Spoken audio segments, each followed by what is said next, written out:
आज आपण मिथुन राशीचा प्रेमविवाह कसा होतो, त्यांच्या पत्रिकेत नेमके कोणते प्रेमविवाहाचे योग असतात, हे अगदी आपण साध्या सोप्या भाषेत समजून घेणार आहोत. तुम्ही मिथुन राशीचे आहात का? किंवा तुमचा जोडीदार मिथुन राशीचा आहे का? आणि जर हो, तर हा व्हिडिओ अगदी तुमच्यासाठीच आहे आणि तुम्ही शेवटपर्यंत नक्की बघा.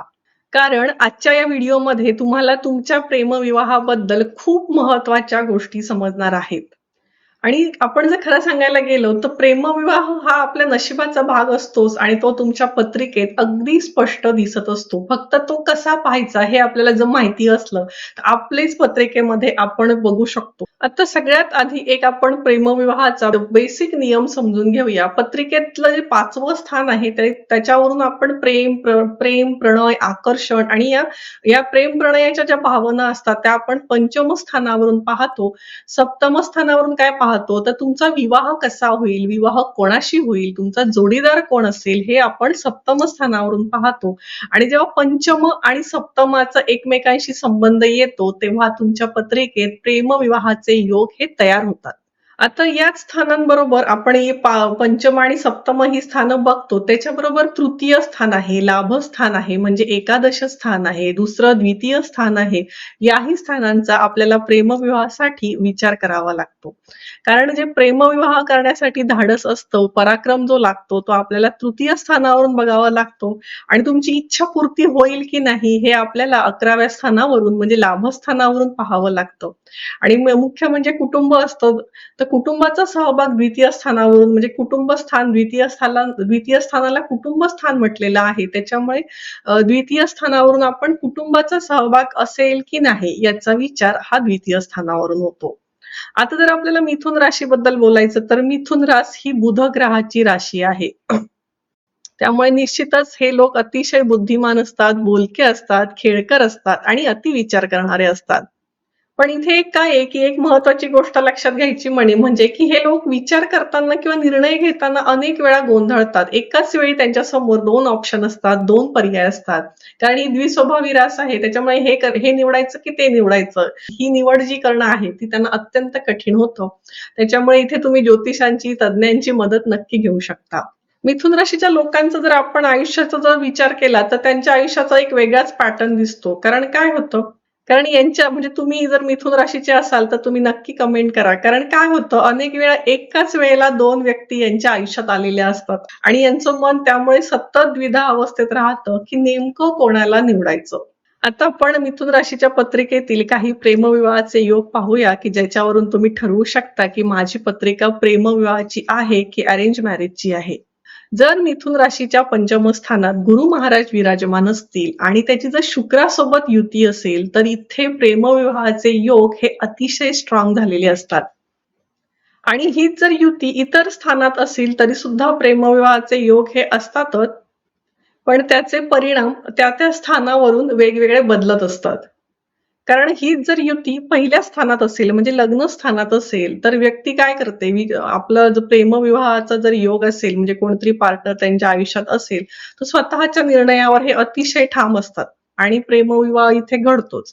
पण हीच जर युती दुसऱ्या स्थानात म्हणजे कुटुंब स्थानात असेल तर इथे काय होतं, कुटुंबाचा विरोध होऊ शकतो. आणि तृतीय म्हणजे पराक्रम स्थानात असेल हीच जर युती तर इथे थोडं विवाहानंतर अहंकारामुळे इगो आड येऊ शकतो. इगोमुळे तुमच्या नात्यात मतभेद निर्माण होऊ शकतं. म्हणजे हे जर आपल्याला आधीच माहिती असेल तर आपण त्या दृष्टीने आपले स्वभाव बदलू शकतो. आता चतुर्थ स्थानात जर ही युती असेल तर नक्कीच तुमचं वैवाहिक जीवन सुखद असू शकतं. पण जर षष्ठ, अष्टम आणि व्ययात ही युती असेल तर मात्र या नात्यांमध्ये अडचणी प्रचंड वाढतात. सुरुवातीला चांगलं वाटतं, सुरुवातीला छान आकर्षण असतं, पण नंतर अनेक वेळा काही वेळा फसवणूक होऊ शकते. आता मिथुन राशीसाठी दुसरा अतिशय महत्वाचा योग म्हणजे मंगळ आणि शुक्राची युती. आता ही युती कुठल्याही स्थानात असेल तरी तुमचा प्रेमविवाह हा निश्चित आहे. जर युती 6व्या, 8व्या किंवा 12व्या स्थानात असेल तर मात्र इथे प्रचंड अडचणी असतात आणि ही 12व्या स्थानात युती असेल तर तुमचं विदेशात प्रेम होऊ शकतं. परदेशात प्रेमविवाह होण्याची शक्यता जास्त असते. आता जर मिथुनेच्या पंचमात गुरु आणि लाभात बुध आहेत तर प्रेमविवाह 100% हा होतोच. आता जर इथे याच मिथुन राशीच्या पत्रिकेत सप्तम स्थानात म्हणजे 7व्या स्थानात शुक्र असेल तरीही सुद्धा प्रेमविवाहाचे योग हे होतात. आता आपण इथे राहूचा विचार करू. राहू हा आंतरधर्मीय आंतरजातीय विवाहासाठी मानलेला आहे.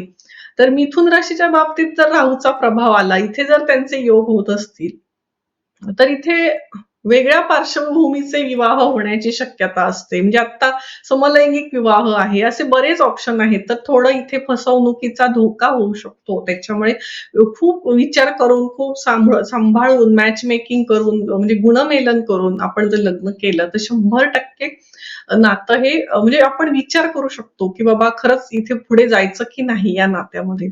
आता एक महत्वाचा योग म्हणजे पंचमात जर शनी असेल आणि लाभात शुक्र असेल. तर इथे काय होतं, तुमचा प्रेमविवाह होतो, पण शनी महाराज आहेत, त्याच्यामुळे तुमच्या नात्यांमध्ये मतभेद वाढतात आणि पुढे पुढे जाऊन नातं टिकवणं कठीण होतं. कारण पंचम हे प्रेमाचं स्थान आहे, प्रणयाचं स्थान आहे आणि तिथे जेव्हा शनी महाराज असतात, तेव्हा तुमच्या प्रेम प्रणयाला पोक्तपणा येतो किंवा वैराग्याचा कारक म्हटलेला आहे शनी महाराज. त्यामुळे तसे तसे बदल होत जातात. मात्र जर इथे गुरु महाराज प्रथम स्थानात असतील तर थोडी परिस्थिती सुधारू शकते आणि वैवाहिक जीवन टिकू शकतं. पण जर पंचमात शनी असेल तर पंचमातल्या शनीची फळं ही नकारात्मक सांगितलेली आहेत. पंचमातल्या शनीची प्रेमाच्या दृष्टीने नकारात्मक आहेत. आता मिथुन राशीच्या लोकांसाठी एक महत्वाची गोष्ट म्हणजे संवाद. हे लोक खूप बोलतात, नॉन स्टॉप बडबड करतात आणि यांचा जोडीदार कसा असतो, शांत स्वभावाचा असतो. त्याच्यामुळे नात्यामध्ये संतुलन राखणं गरजेचं आहे. काही वेळा थोडं शांत राहिलं तरी सुद्धा चालू शकतं. शेवटी तुम्ही एक गोष्ट लक्षात ठेवा, की प्रेमविवाह होणं हे तुमच्या नशिबाचा भाग, पत्रिकेतील योगांचा भाग असतोच. पण तो टिकवणं हे पूर्णपणे आपल्या गुणदोषांवर, स्वभावावर अवलंबून असतं. तर तुम्हाला आजचा हा व्हिडिओ आवडला असेल तर नक्की लाईक, शेअर करा आणि माझ्या चॅनलला सबस्क्राईब केलं नसेल तर सबस्क्राईब करा आणि पुढचा भाग नक्की पहा. पुढचा व्हिडिओ आपण कर्क राशीचा प्रेमविवाह कसा होतो, त्यांच्या पत्रिकेत प्रेमविवाहाचे योग कसे असतात हे अगदी साध्या सोप्या भाषेत समजून घेणार आहोत. जर तुम्हाला हा व्हिडिओ आवडला तर व्हिडिओला लाईक करा, शेअर करा. तुमच्या जोडीदाराची रास कोणती आहे, तुमचं नातं कसं चाललंय हे मला कमेंट करून नक्की कळवा. धन्यवाद. नमस्कार. जय ज्योतिष.